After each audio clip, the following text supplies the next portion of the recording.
13. 구세군 정신의 특징.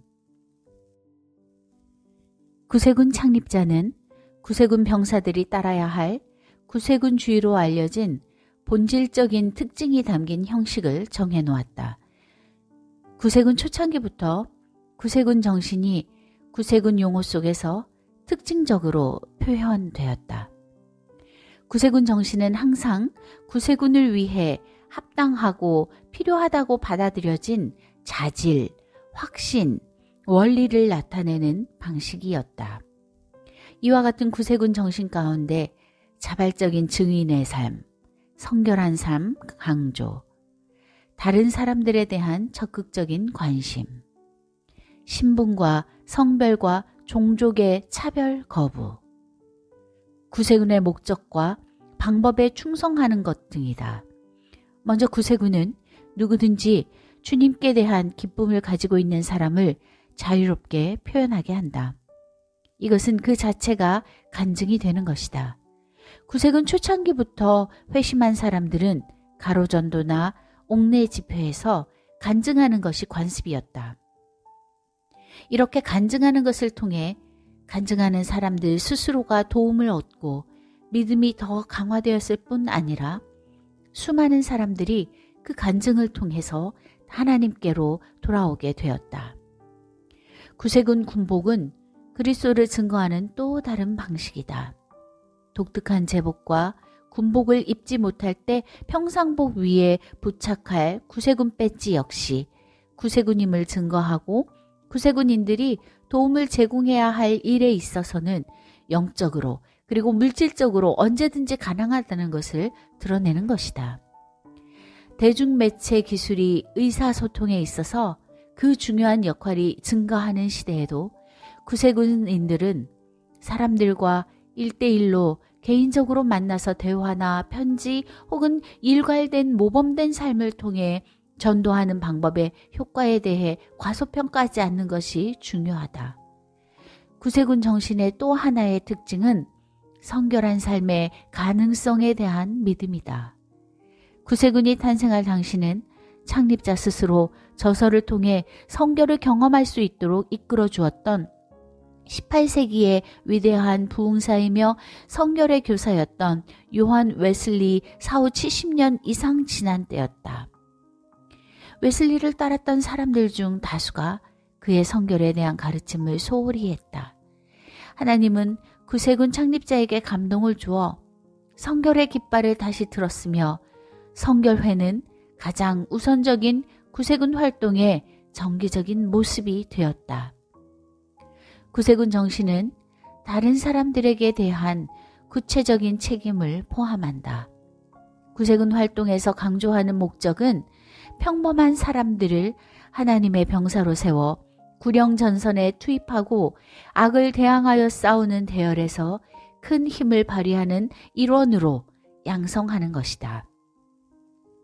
이와 같은 공격의 원칙은 창립자가 화이트채플의 불량배들과 죄악과 대항하여 싸우기 위해 초창기부터 보여주었던 구세군의 특징이다.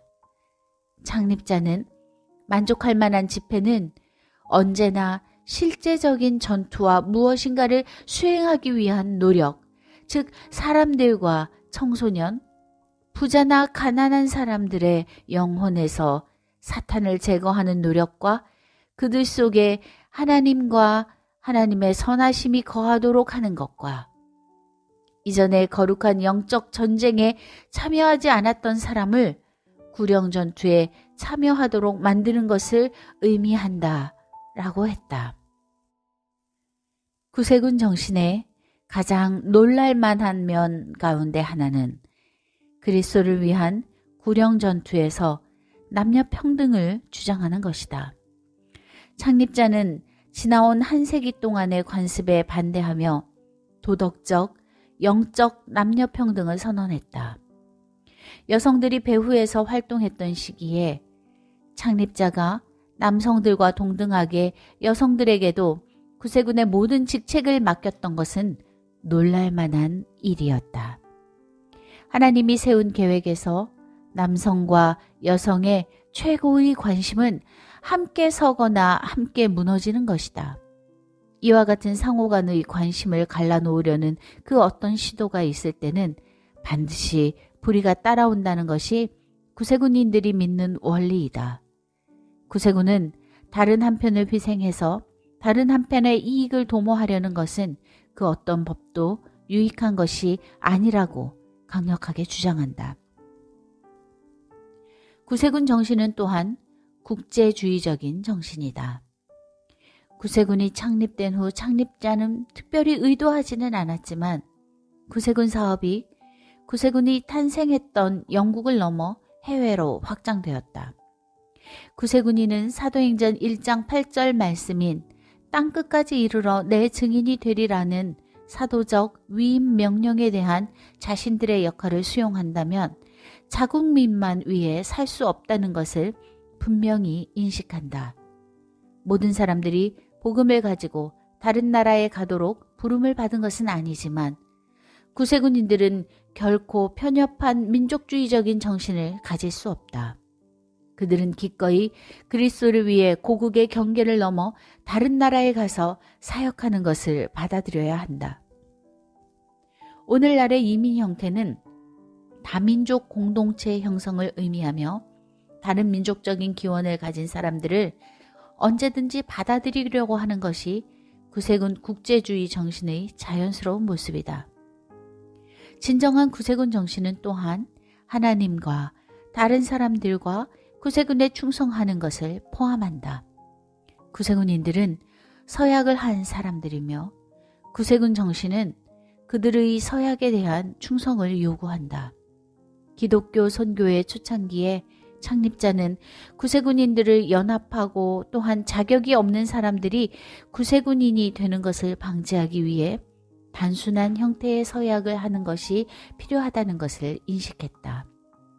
시간이 경과하고 구세군이 성장하면서 병사서약서, 하사관 서약서, 사관 후보생 서약서 등 다양한 다른 형태의 서약서가 생겼다. 서약에 충실하고 자발적으로 하나님과 구세군에 서약하는 수준 높은 정신은 구세군의 연합을 가져오고 서약한 사람들을 강화시킨다. 구세군은 믿음의 확신을 가지고 있는 구세군인들에게 단지 하나님과 사람들을 선택적으로 섬기는 방편이 될 수 없다. 그 누구도 구세군인이 되기 위해 강요를 받지 않는다. 그러나 일단 구세군인이 되면 진정한 구세군 정신을 소유하지 않고서는 구세군 병사로서 자신과 지도자와 주님께 만족할 만한 임무를 수행할 수 없다.